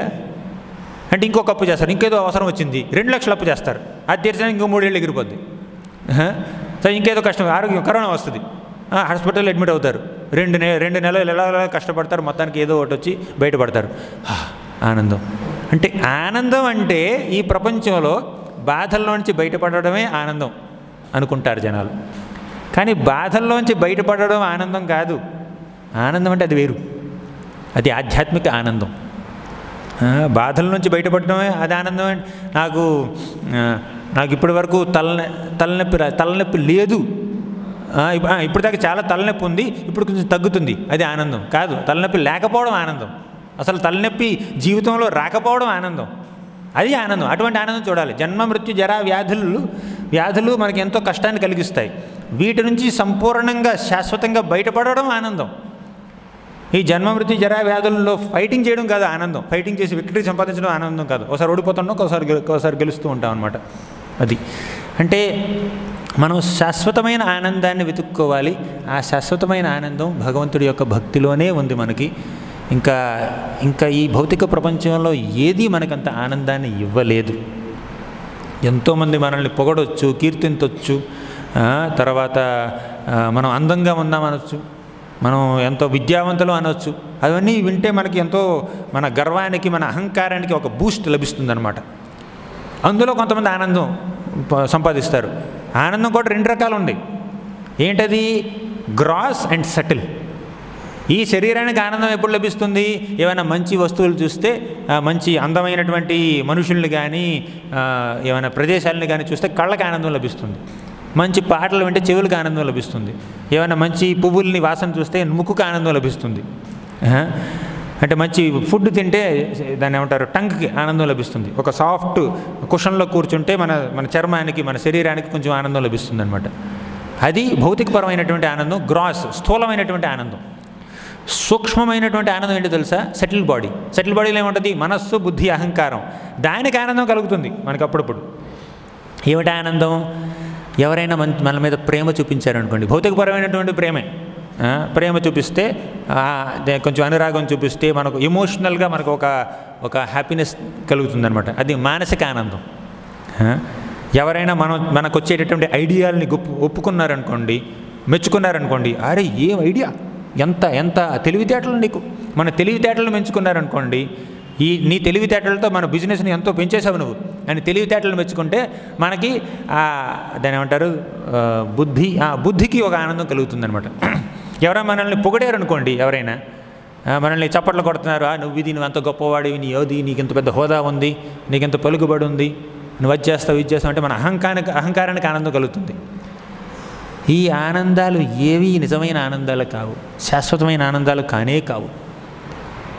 మన గ్రాస్ బాడీకి కానీ సటిల్ బాడీకి కానీ, మన స్థూల శరీరానికి కానీ సూక్ష్మ శరీరానికి కానీ కలిగేటటువంటి ఆ ఆనందం కేవలం తాత్కాలికం మాత్రమే. మన అహంకారాన్ని పెంచుకుని ఆ అహంకారంలోనూ ఆనందం మనం పొందామనుకోండి, ఆ ఆనందం ఎంతో మనల్ని మళ్ళీ ఈ ప్రపంచంలోనే ఉంచుతుందన్నమాట. మనకు కావాల్సింది ఆత్మానందం. ఆత్మకి ఎప్పుడు ఆనందం కలుగుతుంది? భగవంతుడి సేవలో. భగవంతుడిని ప్రేమిస్తున్నప్పుడు మనకి ఆనందం కలుగుతుంది, భగవంతుడి ప్రేమని ఆస్వాదిస్తున్నప్పుడు మనకి ఆనందం కలుగుతుంది. అది ఆత్మకి కలిగించేటటువంటి ఆనందం, ఆత్మకు వచ్చేటటువంటి ఆనందం. ఆ ఆత్మానందాన్ని మనం ఆస్వాదించాలి. ఆ ఆత్మ ఆనందించడానికి ఏం చేయాలో అది చేయాలి మనం. జిహ్వే కీర్తయ కేశవం మురరిపుం చేతో భజ శ్రీధరం పాణిద్వంద్వ సమర్చయాచ్యుత కథా శ్రోత్రద్వయత్వం శృణు కృష్ణం లోకయలోచనద్వయ హరేర్గచ్ఛాంఘ్రియుగ్మాలయం జిఘ్రఘ్రాణముకుంద పాద తులసీం మూర్ధన్నమాధోక్షజం. అంటే ఇప్పుడు ఆత్మ లెవెల్లో నేను ఎలా ఆనందం సంపాదిస్తానో నాకుండేది ఇంద్రియాలే. అంటే ఈ ఇంద్రియాలన్నింటినీ భగవంతుడి యొక్క సేవలో వినియోగిస్తే ఆత్మకే ఆనందం కలుగుతుంది. జిహ్వే కీర్తయ కేశవం, ఆ జిహ్వతో మన నాలుకతో ఆ కేశవుణ్ణి కీర్తిస్తే అప్పుడు మనకి నాలుకకి ఆనందం కలుగుతుంది. అది నిజమైన ఆనందం. ఈ నాలుక ద్వారా ఆత్మకు ఆనందం కలుగుతుంది అనమాట. జిహ్వే కీర్తయ కేశవం మురరిపం చేతో భజ, నీ చేతనతో నీ మనస్సుతో ఆ మురారిని ఎప్పుడూ స్మరించుకో, అప్పుడు మనసుకు ఆనందం కలుగుతుంది. ఆ మనసుకు కలిగే ఆనందం ఆత్మకు ఆనందమే. ఎందుకంటే ఈ భౌతిక ప్రపంచంలో ఆత్మకి దేహానికి వ్యత్యాసం ఉంది. మనం ఆత్మలో దేహాలం కాదు, కానీ ఆధ్యాత్మిక జగత్తులో ఆత్మకి దేహానికి ఏ రకమైన వ్యత్యాసం లేదు. ఇకంటే ఆత్మ ఎంతో సూక్ష్మంగా ఉంటుంది, కనపడదు కంటికి కనపడేది ఈ స్థూల శరీరం మాత్రమే. కానీ ఆధ్యాత్మిక జగత్తులోకి వెళ్తే, వైకుంఠానికి వెళ్తే, గోలోకానికి వెళ్తే ఆత్మ శరీరం అనేటటువంటి వ్యత్యాసాలు అక్కడ లేవు. ఆత్మ శరీరం అంతా ఒకటే. ఇప్పుడు భగవంతుడు ఉన్నాడు, కృష్ణుడు ఉన్నాడు. ఆయనేంటి, ఆయనకు ఒక శరీరం లోపల ఆత్మ ఉందా? కాదే. ఆయన పూర్తిగా స్పిరిచువల్. ఆయన శరీరం మొత్తం దివ్యమైనటువంటి శరీరం అన్నమాట. అందులో ఈ భూమి, జలము, అగ్ని, నీరు, వాయువు దాంతో చేసినటువంటి శరీరం లేదు. అది పూర్తిగా స్పిరిచువల్. ఆయన చేతులు కానీ, కాళ్ళు కానీ, మనసు కానీ, బుద్ధి కానీ అదంతా ఎప్పుడూ ఆధ్యాత్మికమే. అలా మనం కూడా ఉండొచ్చు. మనకి అటువంటి ఆధ్యాత్మిక స్వరూపం మనకు ఉంది. ఆ భగవద్ధామంలో మనకి ఎల్లప్పుడూ ఉందన్నమాట అటువంటి స్వరూపం. ఆ స్వరూపం ఇప్పుడు కవర్ అయిపోయింది ఈ భౌతిక వాంఛల వల్ల. అంటే జిహ్వే కీర్తయ కేశవం మురరిపుం చేతో భజ శ్రీధరం పాణిద్వంద్వ సమర్చయాచ్యుత కథా. ఈ రెండు చేతులతో ఆ శ్రీధరుణ్ణి మనం సేవించాలి. అచ్యుత కథా శ్రోత్రద్వయత్వం శృణు. ఈ రెండు చెవులతో ఆ అచ్యుత కథల్ని ఎప్పుడూ ఆలకించాలి. జిఘ్రఘ్రాణ ముకుంద పాద తులసీం. ఆ ముకుందుడి పాదాలకి అర్పించినటువంటి తులసిని మనం ముక్కుతో మనం వాసన చూడాలి. అది మూర్ధన్నమాధోక్షజం. మన శిరస్సుతో ఆయనకి వందనం చెయ్యాలి. ఇదన్నమాట. ఇలా మనకుండేది ఈ శరీరమే ప్రస్తుతం. ఆధ్యాత్మిక శరీరం రావడం కోసం, దివ్యమైనటువంటి దేహం భగవద్ధామంలో పొందాలంటే దానికి చాలా సమయం పడుతుంది. కానీ ప్రస్తుతం మనం ఉండేటటువంటి ఈ స్థూల శరీరాన్ని భగవత్ సేవలో వినియోగం చేస్తే ఎలా చేయాలి? అహైతుకి అప్రతిహత, ఎటువంటి స్వార్థపూరిత భావనలు లేకుండా ఈ శరీరాన్ని భగవత్ సేవలో వినియోగం చేస్తే అప్పుడు మనం భగవద్ధామానికి చేరుకుంటాం అన్నమాట. అప్పుడు మరణించే సమయంలో ఖచ్చితంగా మనం భగవంతుణ్ణి తలుచుకోగలుగుతాం. నౌత్తమ శ్లోక వార్తానాం జుషతాం తత్కథామృతం స్యాత్ సంభ్రమోంతకాలేపి స్మరతాం తత్పదాంబుజం. నా ఉత్తమ శ్లోక వార్తానం. జుషతాం కథామృతం. ఎప్పుడైతే మనం ఆ భగవంతుడి యొక్క సేవకి, ఆయన యొక్క లీలల్ని వినడానికి మన జీవితాన్ని అంకితం చేస్తామో అటువంటి వాళ్ళకి చివరిలో అవసాన దశలో ఆ భగవంతుడి పద్మాలని స్మరించుకోవడం, గుర్తు తెచ్చుకోవడం ఎంతో సులభం. అది దేవుడే గుర్తు చేస్తాడు మనకి. మనం కష్టపడాల్సిన అవసరమే లేదు. మనం మర్చిపోతే ఆయనే గుర్తు చేస్తాడనమాట. మనం మర్చిపోయే అవకాశమే ఉండదు. ఎందుకంటే జీవితం అంతా అదే చేసాం కదా. మనం నిద్రలో లేచినా కూడా భగవంతుడిని మనం స్మరించుకోగలుగుతాం. ఒకవేళ మర్చిపోయినా భగవంతుడు మనకి గుర్తు చేస్తాడనమాట. ఈ భౌతిక ప్రపంచంలో కష్టాలు తప్పవు. ఆ కష్టాలు పడుతూనే మన కర్మానికి ఆసారం ఆ కష్టాలన్నీ అనుభవిస్తూనే మన వ్యక్తిగత ధర్మాలని నిర్వర్తిస్తూనే మన ఇంద్రియాలని, ఈ భౌతిక ఇంద్రియాలని భగవంతుడి సేవలో వినియోగం చేస్తే ఈ కష్టాల నుంచి బయటకు వస్తాం అనమాట. అది ఈ దీంతో మనం ముగించవచ్చు. ఇప్పుడు 9:30 కరెక్ట్గా. ఇప్పుడు కంక్లూషన్లో మళ్ళీ వ్రజవాసుల దగ్గరకు ఒక్కసారి వెళ్దాం, ఒక్క నిమిషం వెళ్దాం. ఈ వ్రజవాసులందరూ, ఆ వ్రజవాసులు అంటే బృందావనంలో ఉండేటటువంటి నంద మహారాజు, యశోదామాత, అందరూ గోపకులు, గోపికలు, వాళ్ళందరూ ఎన్నో కష్టాలు వాళ్ళ జీవితాల్లో వస్తున్నాయి. కానీ ఆ కష్టాల వల్ల వాళ్ళు ప్రభావితం కాలేదు. What's that Shloka? 10th canto 11th chapter somewhere last that comes, right? All the Vrajavasis, although they are undergoing so much of distress, because they are observed Krishna Rama katham muda kurvanto ramamanasya navindam bhavavedanam. Kurvanto ramamanasya navindam bhavavedanam. Okay, మీకు గుర్తుందా bro? Okay, no problem, it's okay. అంటే ఇప్పుడు ఈ దీన్ని ఏమంటారు, బృందావనంలో పూతన వచ్చింది, శకటాసురుడు వచ్చాడు, బకాసురుడు వచ్చాడు, అఘాసురుడు వచ్చాడు, వ్యోమాసురుడు వచ్చాడు, తర్వాత ఇంద్రుడు ఇంత కుంభవృష్టి కురిపించాడు. ఇంద్రుడు బ్రహ్మ వచ్చి ఆవుల్ని, దూడల్ని, తర్వాత పిల్లల్ని ఎత్తుకుపోయాడు, మాయం చేశాడు. బకాసురుడు, ఎంతోమంది రాక్షసులు వచ్చి బృందావనంలో ఉండేటటువంటి ఆ శాంతిని భంగం చేస్తున్నారు. అవునా? అయినా కూడా ఇతి నందాదయో గోప, ఐ గాట్ ఇట్, ఇతి నందాదయో గోపాః కృష్ణ రామ కథాముద కుర్వంతో రమమాణశ్చ నావిందం భవవేదనం. ఇప్పుడు ఇన్ని కష్టాలు వచ్చినా కూడా ఇప్పుడు మనకన్ని కష్టాలు రావట్లేదు. కృష్ణుడి యొక్క అనుచరులైనటువంటి బృందావన వాసులకు వచ్చిన కష్టాలు మనకి రావు. అవి వచ్చినా మనం తట్టుకోలేం కూడా. ఇప్పుడు పిల్లలు దూడలను తీసుకెళ్ళి మన ఇక్కడికి వెళ్ళారు, ఇది అడవిలోకి వెళ్ళారు, బృందావనంలోకి వెళ్ళారు. సడన్గా బకాసురుడు వచ్చి కృష్ణుడిని మింగేశాడు, అఘాసురుడు వచ్చి పిల్లలందరినీ మింగేశాడు. అలాంటి కష్టాలు ఏమి రావట్లేదుగా మనకి. ఇప్పుడు మన పిల్లలు బయటికి వెళ్తే ఏదైనా పెద్ద పాము వచ్చి మింగేస్తుందా? ఏదైనా పెద్ద క్రేన్ ఏమంటారు, కొంగ వచ్చి మింగేస్తుందా పిల్లల్ని? లేదంటే ఒక దూడ రూపంలో ఎవరైనా రాక్షసుడు వచ్చి మనల్ని ఏమి కబళించట్లేదు కదా. అంత వాళ్ళకు వచ్చే కష్టాలు మనకు రానే రావు. అయినా కూడా అన్ని కష్టాల్లో కూడా వాళ్ళు ఎప్పుడు సుఖంగా ఉన్నారనమాట. ఇతి నందాదయో గోప కృష్ణ రామ కథాముద. ఎప్పుడూ ఆ శ్రీకృష్ణుడి యొక్క లీలల్ని, బలరాముడి యొక్క లీలల్ని వాళ్ళు వర్ణించుకుంటున్నారు కాబట్టి, చర్చించుకుంటున్నారు కాబట్టి ఎన్ని కష్టాలు వచ్చినా కూడా వాళ్ళు ప్రశాంతంగా ఉన్నారు. నా విందం భవవేదనం. భవవేదన అనివార్యం. ఈ భౌతిక జగత్తులో పుట్టినటువంటి ప్రతి ఒక్కడికి భవవేదన అనివార్యం. కానీ ఆ భగవంతుడి యొక్క లీలల్ని చర్చించుకుంటూ ఉంటే ఈ భౌతిక కష్టాల, భౌతిక పరమైనటువంటి ఆ కష్టాల వల్ల మనం ప్రభావితులం కాము. మనం ప్రశాంతంగా ఉండొచ్చు అనమాట. ఎందుకంటే ఆయన గురించి ఎప్పుడు చర్చించుకుంటే ఆయన పట్ల ప్రేమ, నమ్మకం, విశ్వాసం మనకు కలుగుతుంటాయి. ఆయన మీద ఆయన మనల్ని ఏమనాలి, సంరక్షిస్తాడన్న విశ్వాసం అనుకుంటే ఈ కష్టాలు మనల్ని ఏం చేస్తాయి అంటే, మనం కష్టాలు నాకు ఎన్నో ఉన్నాయి అని భయపడే కన్నా ఆ భగవంతుడి అండ నాకుంది అని కాన్ఫిడెంట్గా ఉండాలన్నమాట. అది అంటే మనకి ఆయన సంరక్షణ మీద ఉండేటటువంటి నమ్మకం ఎక్కువగా ఉండాలి. మన కష్టాలు ఎంత గొప్పవైనప్పటికీ ఆయన సాల్వ్ చేసే, దాన్ని సొల్యూషన్ ఇచ్చేటటువంటి శక్తి ఆయనకు ఉందన్న నమ్మకం అనుకుంటే భయం అనేదే ఉండదు. కొంచెం తెలుగులో కొంచెం మాటలు రావట్లేదు నాకు. అంటే ఆయన మీద మనకు నమ్మకం ఉంటే మనకి ఈ కష్టాలు, ఇన్ని కష్టాలు నాకు ఆయన పూజ చేయమంటారు, మీరు జపం చేయమంటారు, ఎక్కడ చేయను నేను, నాకు ఇన్ని కష్టాలు ఉన్నాయి, ఇన్ని బాధ్యతలు ఉన్నాయి, మీరంటే సన్యాసం తీసుకున్నారు, గుండు చేసుకున్నారు కాబట్టి మీరు చేయొచ్చు, మేము చేయలేమని కొంతమంది అంటుంటారు.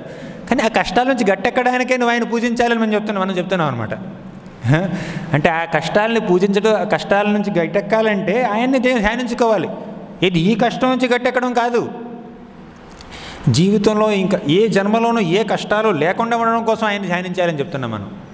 అంతేకాదు కేవలం కష్టాల నుంచి బయటపడడానికి మాత్రమే కాదు, ఆయన పూజలో, ఆయన ధ్యానంలో మనకి ఆయన సేవలో ఉండే సంతృప్తి ఈ కష్టాలను ఫైటింగ్ చేస్తే మనకు రాదు. అందులో ఒక సంతృప్తి ఉంది, అందులో ఒక రిలీఫ్ ఉంది. అంటే కష్టాలు పోతాయని కాదు, కష్టాలు తట్టుకునే శక్తి వస్తుందని. అది ఇంకా దీని గురించి చాలా చెప్పుకోవచ్చు. కానీ విషయం ఏమిటంటే ఆయన యొక్క సంరక్షణ మీద, ఆయన యొక్క పోషణ మీద మనకి నమ్మకం ఉండాలి. అనన్యాశ్చింతయంతో మాం ఏ జనాః పర్యుపాసతే తేషాం నిత్యాభియుక్తానాం యోగక్షేమం వహామ్యహం. నీ యోగక్షేమాలు చూసుకునే బాధ్యత నాది అని ఆయన మనకిచ్చినటువంటి మాట మీద మనకు విశ్వాసం ఉండాలి. ఆయన మాట ఇచ్చి మళ్ళీ వెనక్కి తీసుకోడుగా, మనం చేస్తాం ఆ పని, ఆయన చేయడు. ఆయన మాట ఇచ్చాడు భగవద్గీతలో, మనందరికీ మాట ఇచ్చాడు, నువ్వు నన్నే తలుచుకుంటూ ఉండు, నేను నిన్ను చూసుకుంటాను. యోగక్షేమం వహామ్యహం మా శుచః అహం త్వాం సర్వపాపేభ్యో మోక్షయిష్యామి మా శుచః అని ఆయన మనకిచ్చిన ఆ మాట మీద, ఆ ప్రమాణం మీద మనకు నమ్మకం ఉంటే ఈ కష్టాలు ఉన్నా కూడా ఉంటూ ఉండి పోనీ, నా కర్మానుసారం నేను పవిత్రం, నేను పావనం అవడం కోసం ఈ కష్టాలు వచ్చాయి, అవనివ్వండి, రానివ్వండి, ప్రాబ్లం లేదు అని చెప్పి ముందుకెళ్తుంటాడు అనమాట. ఏ ప్రహ్లాదుడికి వచ్చినన్ని కష్టాలు మనకు రాలేదుగా, వ్రజవాసులకు వచ్చినన్ని కష్టాలు మనకు లేవు కదా. ఆ కష్టాలతో పోల్చుకుంటే ఈ కష్టాలు, ఇంత పాండవులకు వచ్చినన్ని కష్టాలు మనకి ఏమైనా వచ్చాయా?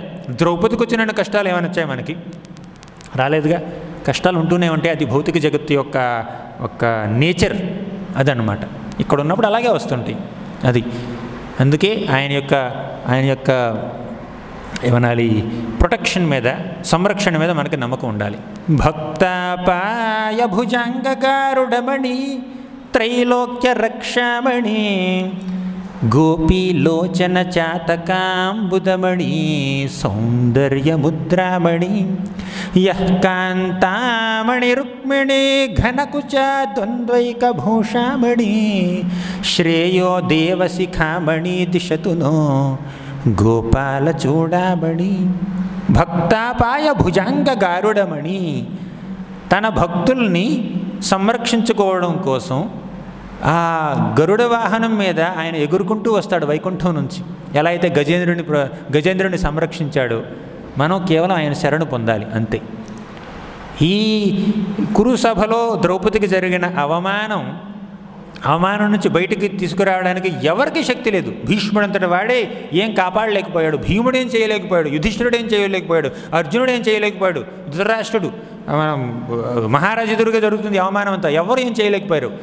ఎవరు ఏమీ చేయలేకపోయినా ఆ శ్రీకృష్ణుడు ద్రౌపదిని రక్షించాడు. కేవలం ఆయన మాత్రమే రక్షిస్తాడు, ఇంకెవరు రక్షించలేరు.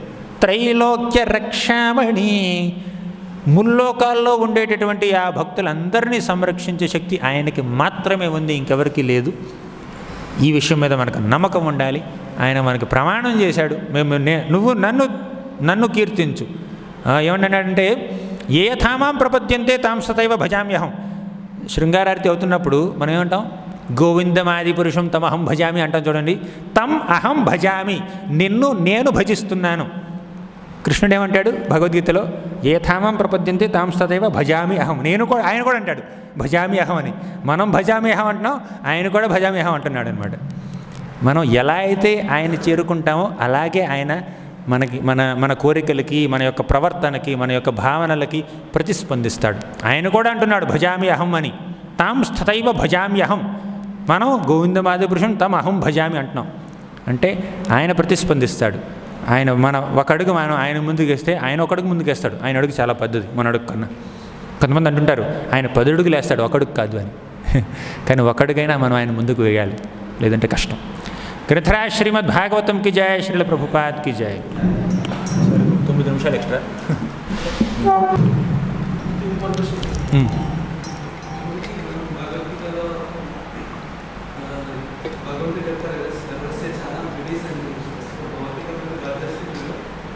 ఎప్పుడు పరమాత్మ సో కానీ అదే ఆధ్యాత్మిక జగత్తులో శరీర మార్పుకి తేడా లేదు. అలాంటి పరిస్థితుల్లో భగవంతుడు జీవితో పాటు ఎల్లప్పుడూ ఎలా ఉంటారు? భగవంతుడు ఎప్పుడు జీవితో పాటు ఎలా ఉంటారు? వైకుంఠంలో పరమాత్మ ఉండడు, భగవంతుడే ఉండేది. పరమాత్మ ఉండాల్సింది ఇక్కడే, వైకుంఠంలో కాదు. ఎందుకంటే ఇక్కడ భౌతిక దేహంలో ఆత్మ ఉంటుంది, పక్కన పరమాత్మ ఉంటాడు. అంటే సర్వస్య చాహం హృదయ సన్నివిష్టో ఈశ్వర సర్వభూతానాం హృదయేశ్వర్జున తిష్టతే అవన్నీ మనం చదువుతుంటాం. ఇక్కడే పరమాత్మ ఉండాల్సింది ఈ భౌతిక జగత్తులో. అక్కడ దేహానికి ఆత్మకి వ్యత్యాసం లేదు. అక్కడ అందరికీ సచ్చిదానంద రూపాలు ఉన్నాయి, స్వరూపాలు ఉన్నాయి. అక్కడ పరమాత్మ యొక్క అవసరం లేదు, డైరెక్ట్గా భగవంతుడితోనే వాళ్ళు డీల్ చేస్తుంటారనమాట.